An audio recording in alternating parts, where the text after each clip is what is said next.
Hi guys, James at Rampant Lion Reviews again for you today with another beer review. For this one, we are going to head over to America once again, and we're going to return to a brewery that's featured on the channel a number of times before.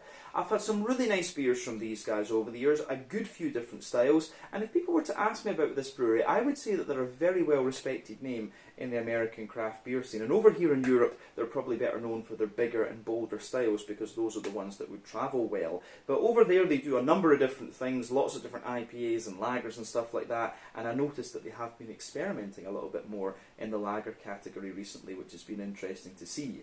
But the beer we're going to have a look at today is a style that I've tried one or two of from them before, but this is a sub-style that I haven't had from them actually, but it's a sub-style that I very much enjoy, one that we don't get too many American brewed examples of over here in Europe, and it's also one of this brewery's latest releases through Systembolaget here in Sweden as well. So needless to say, I'm very, very curious to see what this beer is going to have in store for us. Hopefully it's another good beer, hopefully it makes for an interesting review, and as always I hope that you guys watching enjoy my take on this one as well. So yeah, for this review then, we are going to head over to the American West Coast, to the state of California. We're going to go to the very southwestern part of the state, to San Diego, and we're going to have a look at another beer from the wonderful Alesmith Brewing Company.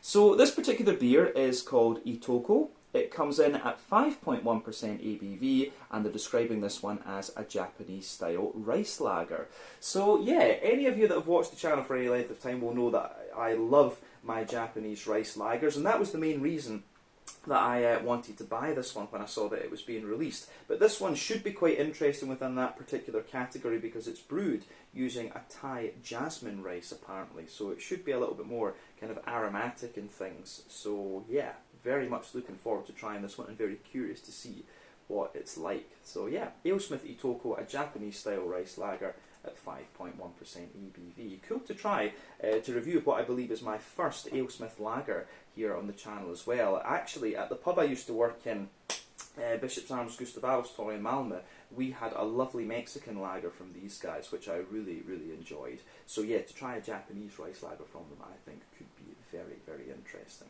But anyway, as always with my reviews, I'll tell you a little bit about the brewery before we taste the beer. If you want to get straight to the tasting though, just fast forward. All the usual links can be found in the video description below. That's the brewery website, the link to my other reviews that I've done from Alesmith Brewing Company, and we will no doubt add more to that list in the near future. But there's all the usual social media down there. If you want to see more reviews, do please consider subscribing to the channel. The support you give is massively appreciated, and remember you can go into the channel homepage and search for beer using the geography tagging system. So just go in there, use the search bar, put in your hometown, state, county, province, prefecture, whatever you like. If I've reviewed beers from the area that you search for, they will pop up. Failing that though, you can check out the playlist of beers from different countries. You'll find this one in the American playlist along with many other things, and that is being added to whenever I get the opportunity. But yeah, check out the playlist of beers from other countries as well. There's lots of things on the channel these days, so just go in there and have a little bit of fun. But let's go on to my brewery notes then, and I'll tell you a wee bit about Alesmith Brewing Company. So, Alesmith Brewing Company, as I've mentioned to you already, are based in San Diego in California, and the company was founded back in 1995 by Skip Virgilio and Ted Newcomb. And the first brewery was in Cabot Drive in the Miramar area, and this was equipped with a 15 BBL system and also had an in-house tap room as well. But the company was then bought a little bit later on by Peter Zien in 2002, who's a certified Grandmaster Level 1 beer judge, and he became the brewmaster. But he had been a really well-respected and well-known home brewer in the San Diego area for a very, very long time, and he previously managed his family's home repair business. But at the time Zien purchased Alesmith, they were producing around 400 barrels per year, but the brewery have continually expanded, and by 2012 they were producing 15,000 barrels per year, which is about 2.4 million litres. In 2015 they moved to a new 100,000 square foot facility a few blocks to the west, which is fitted with an 80 BBL or 12,700 litre brew system, and this is one of the largest beer tasting rooms in California actually. But today their annual output is around 35,000 hectolitres, or 300, what would that be? That would be about 3.5 million litres per year, and they're continuing to experiment and create new recipes as well. And as of June 2023, when I'm filming this review for you, these guys have produced around 570 different kinds of beer. according to Untappd, and that number will no doubt, pardon me, continue to increase as time goes on. Like I said to you, I've noticed that these guys have been experimenting with different lagers and things in recent times. Of course, the trend in the craft beer industry at the moment is to be brewing more saisons and lagers and stuff like this. So, yeah, that's that. That's everything I can really tell you about Alesmith Brewing Company for the moment. If you want to learn more about these guys, you can, of course, check out the brewery website. You can follow them on Facebook and Instagram to keep up to date with all the latest goings on. And you can check out the Rate Beer and Untappd pages to learn a little bit more about all of the different beers that these guys have done. So, yeah, let's go on and actually have a little look at this beer itself. So I'll just let you have a wee look at the artwork on this one before we open it up. That does look really quite, it does, I do like the artwork on this one, I have to say. I do like that they've got Godzilla on the side there for the Japanese style rice lager. They've got a blue Godzilla as well. Plain silver top on the can here. This one, I believe, is an American pint, which is 473 millilitres. But yeah, this is actually a kind of collaboration with Peter's, I believe it's his cousin, Samsian, who is known as Sam at the Cooking Guy, and it was him, I believe, that picked out the Thai jasmine rice to be used in this one. But like we said, this one comes in at 5.1% ABV, 473 millilitre can. It's a small batch one. I do wonder if they brewed a special batch of this for Sweden, because I see on the can there they've listed this as Starkul. But yeah, pretty cool. There's the Alesmith Brewing Company symbol, and you can also see that on the top of the can there, which is very nice. But yeah, let's just see how we get on with this one then. The Itoko, 5.1% Japanese style rice lager. The other interesting thing about this, Itoko of course does mean cousins as it says, but you also have this mentality in Japan, or philosophy, which is called Itoko Dori, where they take things from other countries, improve them and add Japanese things to them. So yeah, Itoko Dori was how Japan learned to do many things in the aftermath, or you know, after the Meiji Restoration and after the Second World War and stuff like this. But yeah, let's get this guy out, we'll get on with the tasting and see how we go. Oh. So yeah, Japanese style rice lager with Thai jasmine rice. This should be really quirky and unusual, but yeah, very much curious to see what this one is going to be like. So, yeah. Anyway, so we have maybe around 350 mils, maybe about 80% of the beer in the glass at the moment, but it looks nice. You can see it's poured with about a finger of quite a bumpy white head there. That is just going to fade away very quickly. You can have a little quick look at that. So the bumpy head is going to disappear very quickly in this one. But you can see, that as you would expect, this beer is poured with a lovely kind of pale golden straw colour. So one or two big bubbles sticking toward the side of the glass, a few little ones going up toward the bottom of the head there, but it does look very nice, and the head has faded away to be a kind of thinner, more foamy layer there, but that's got that bumpy ring just around the edge there. But yeah, you can see like tiny sediment particles just suspended in this one, and that's quite often the case with rice lagers. Actually, you will quite often see that. But remember, the colour of your beer depends on a few things. One, the type of malts that you use. This is going to go a long way to determining your EBC rating. Two, length of your wort boil is also going to play a role, because the longer you boil the wort, the more the sugars caramelise, and thus you get a darker colour of beer. Any barrel aging that you do, or any adjuncts that you put in, will affect the colour of your beer as well.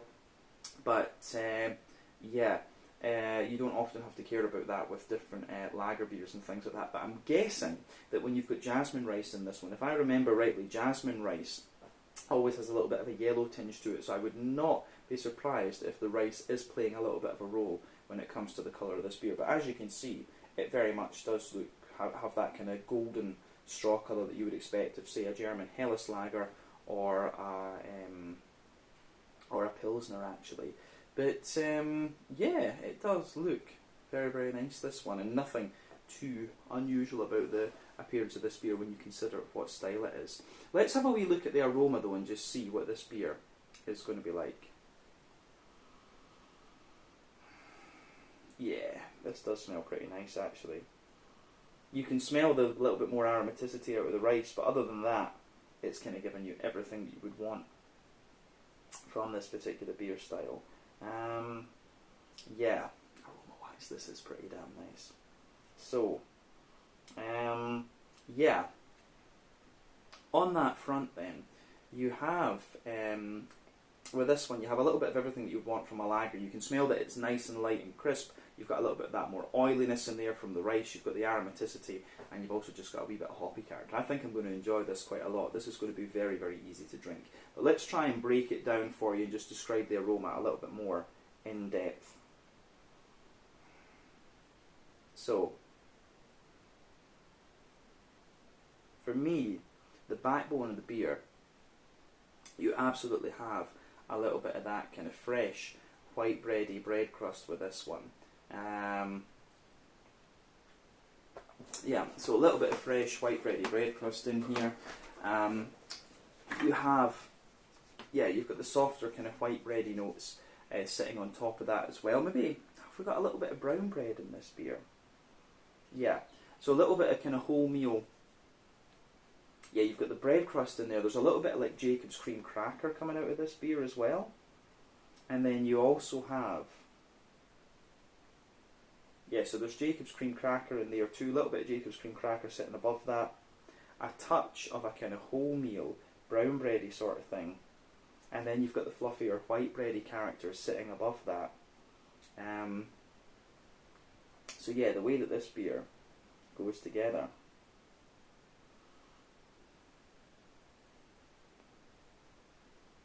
Yeah, the way that this beer goes together is very, very nice in that sense. So yeah, you get a little bit of bread, as I say, bread crust, there's a teeny bit of woodiness in there as well, but you've got cracker, a little bit of brown bread, a little bit of white bread, and then you start to get all the oily characters from the rice coming out of this one. So for me, the ricey character in this beer, it's quite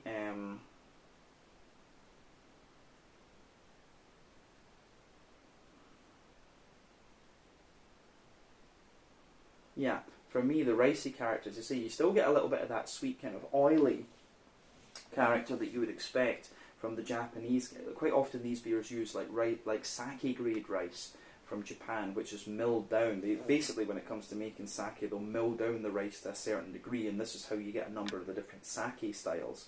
So yeah, usually with these Japanese rice lagers, you'll get like a very oily and kind of sweet character out of the rice, but with this one you get a little bit of that, but you really can smell the more kind of aromatic character from the jasmine in this one. But it doesn't take over the beer, that's the thing. It kind of just, it's there, but it blends in with the sort of floral and grassy characters from the hops, which I have to say I do really like as well. Yeah. So that's a really interesting point to make about this beer for sure.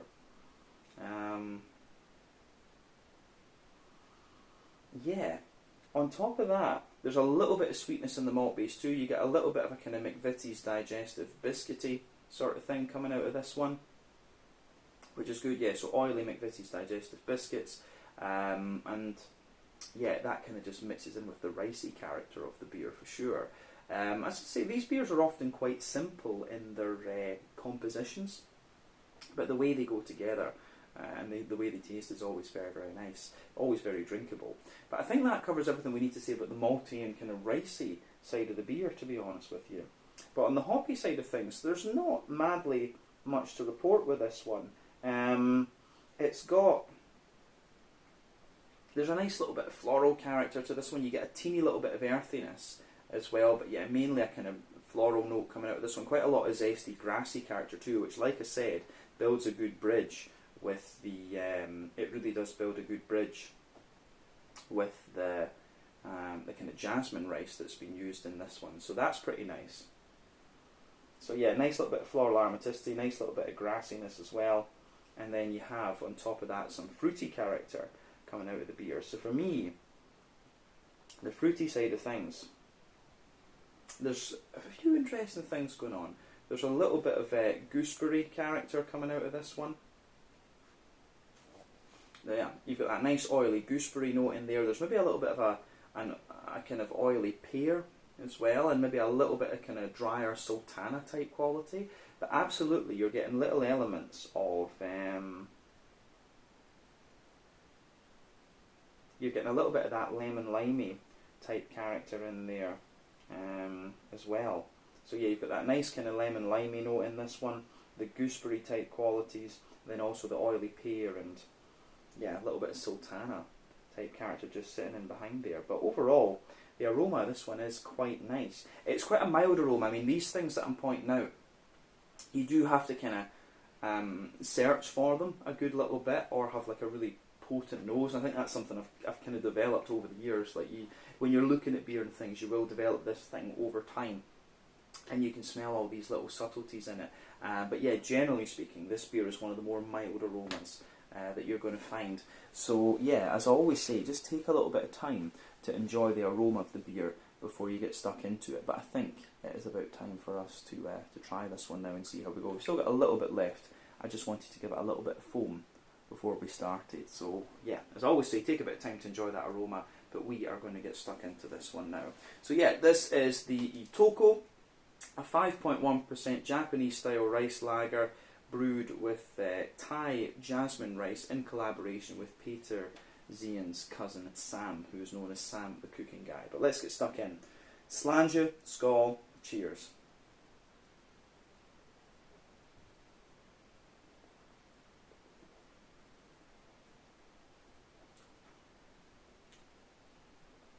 Yeah.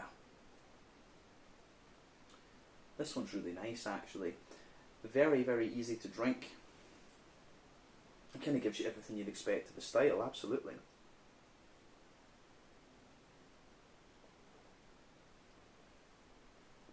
But you can just, as I say, as I was kind of expecting, you do just get that wee bit more aromaticity out of this one, which I think is good. So, yeah, interesting stuff. Yeah, it gets a thumbs up from me anyway, I'll say that straight away.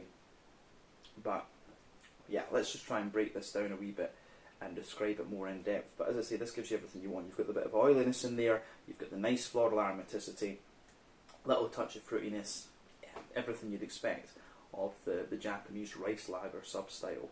So yeah, let's just try and break this down a wee bit more and describe it a bit more in depth.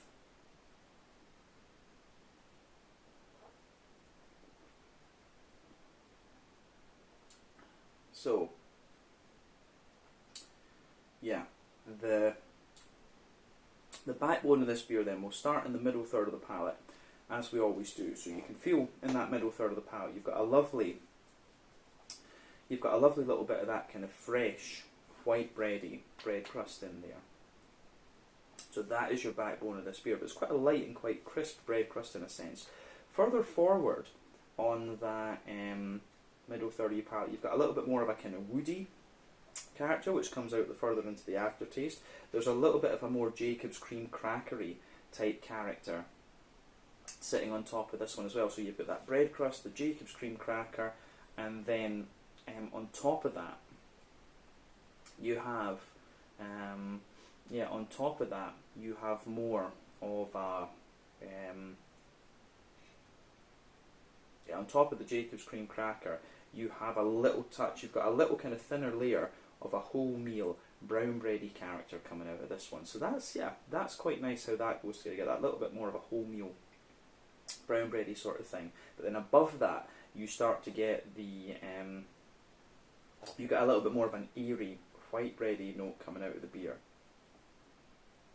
And these layers, they're actually not too big in that sense. They are very, very light. And this is the thing with the Asian, I think you can say it with the Japanese ones and the wider Asian rice lagers, is that these beers are supposed to be very light, very drinkable. And if you go to Asia and you feel that humidity, you'll absolutely understand why they want their beers to be like that. They want them to be nice, light and refreshing.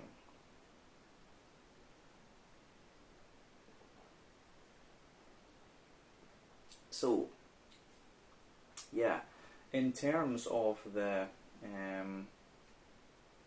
malty side of things, as I say, get the brown bread, the white bread, and then above that you start to get the nice oily character coming out of the rice as well.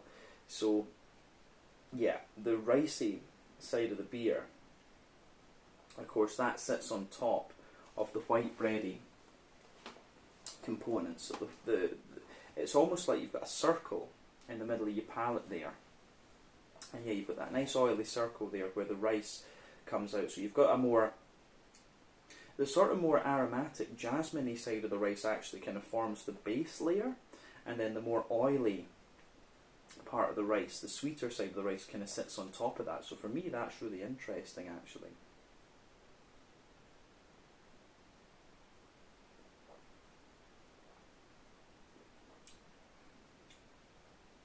So,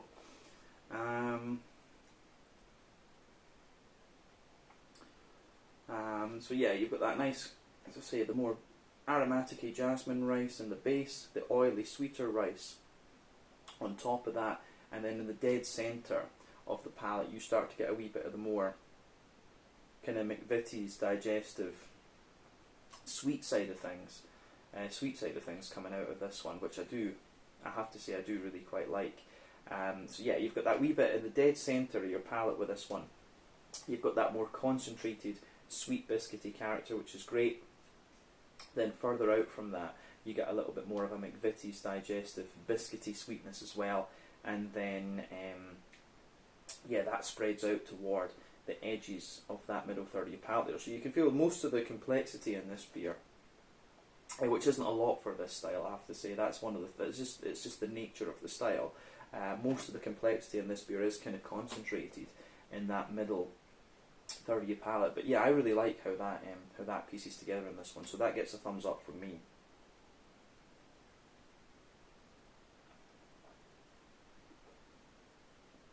Yeah, this is nice.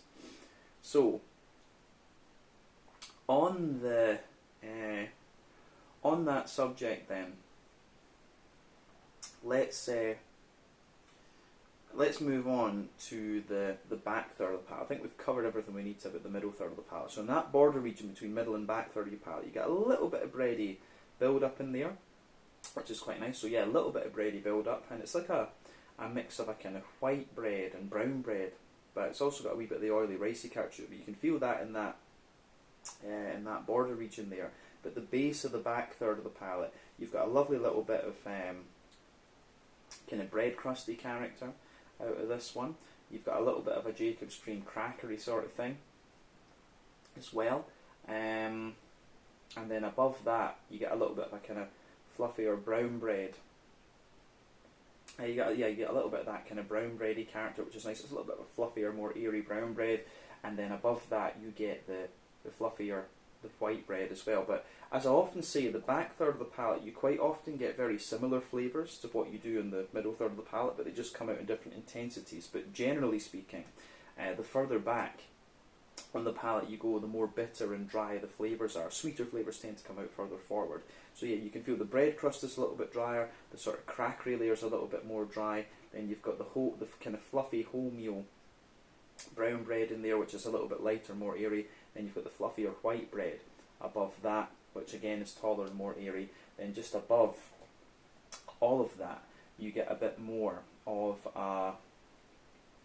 you get a little bit more of you get a little bit of the rice, the kind of jasmine rice, just creeping over into the just creeping over the top of that back third of your palate there, which is really, really nice, I have to say. So that gets a thumbs up from me.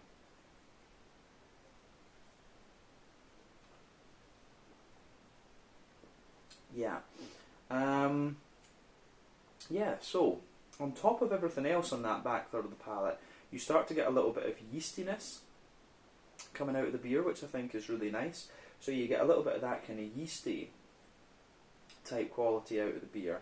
And the yeastiness for me is interesting. It's kind of a light farmhousey, bready character. And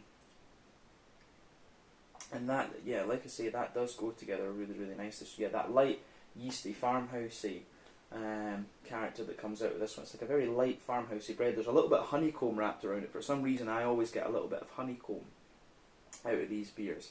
So yeah, light little bit of honeycomb in there.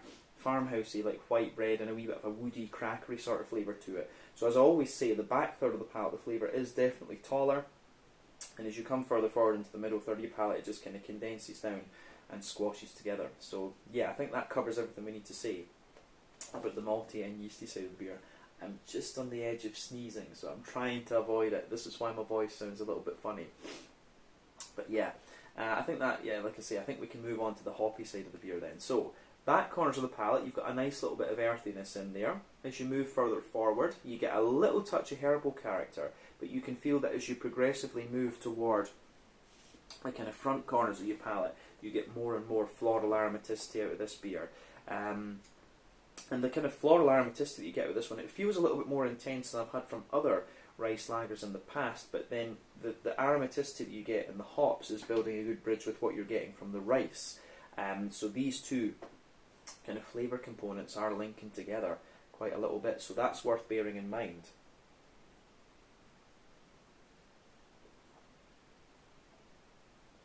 So yeah, for me, the floral aromaticity that you get out of this beer is really, really nice in that sense. So you get a little bit more floral aromatic bitterness, then round the front curve of the palate, you've just got a little bit of a lighter, more grassy quality to this beer as well. And the grassiness has a little bit of that zesty character too, which I do really quite like. The grassiness really is quite zesty in this beer. So yeah, I think that is that's pretty interesting with this one. So in terms of the, I think we can move on to the front third of your palate then. So the border region between front third and middle third of your palate with this beer, you get a little bit of a bready build up in this one. So yeah, you can feel, yeah, a little bit of a more, it's got a bit of a dense white bready character to a little bit of a kind of more brown bready sort of thing. And then the base of that front third of your palate, you've got a little bit of the bread crust once again, you've got a wee bit of the cracker, and then you've got a mix of the brown and white bread, and then you get that nice oily bubble, pardon me, where the juicy fruity esters just roll their way out of the beer. So at the back of that front third of your palate, there's a little bit more of a, you do get, you've kind of got a base, as I say, on the front third of your palate, you do actually have a base of a kind of gooseberry type note actually, so you can really get that sort of almost gooseberry base, and that's going to be coming from the rice, and it's actually got a little bit of aromaticity in it as well. But further back on that front third of your palate, you've got a wee bit of a, you've got a little bit of a kind of sultana, you know, dry white green grapey type quality to this one, so you can feel that there. But as you move further forward, you get a little bit more of an oily pear, and as you move into the front half of the front third of your palate, you get like a little bit of a kind of fresh green apple sort of thing. You've obviously got the gooseberry underneath there as well, and the sort of aromaticity from the ricey side of things.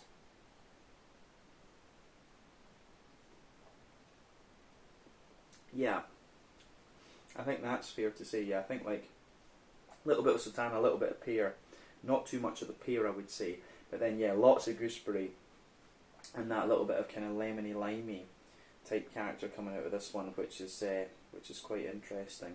So yeah, I think it is quite interesting how this beer goes together. Actually, it's a very different, very aromatic Japanese type rice lager. This one, I've enjoyed it, and I've enjoyed testing my palate with this. You know, after 3,700 odd beer reviews on the channel, you always want things that are going to test your palate a little bit and make you think, and this beer has certainly done that actually. So yeah, this one's been very, very cool to try. But yeah, I think we can leave it at that for the tasting side of things, and we can round off with a wee look at the mouthfeel. So let's do that.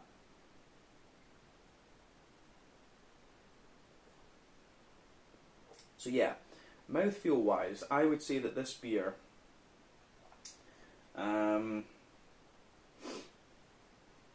yeah, mouthfeel wise, this beer, it's kind of at the top end of light bodied, maybe bottom end of mid bodied. The carbonation is very, very smooth. It's got a lovely oily mouthfeel to it, incidentally. So yeah, lovely little bit of oily mouthfeel in there. The yeah, I'd say, as I say, very light and drinkable. Carbonation is very, very smooth in this one. It has a wee bit of crispness on the back end, but in terms of the yeah, in terms of the kind of, in terms of the hoppy side of this beer, I'd say this one's probably about 20-ish IBUs. It has got a little bit of bitterness to it, but it takes a wee bit of time for that to show.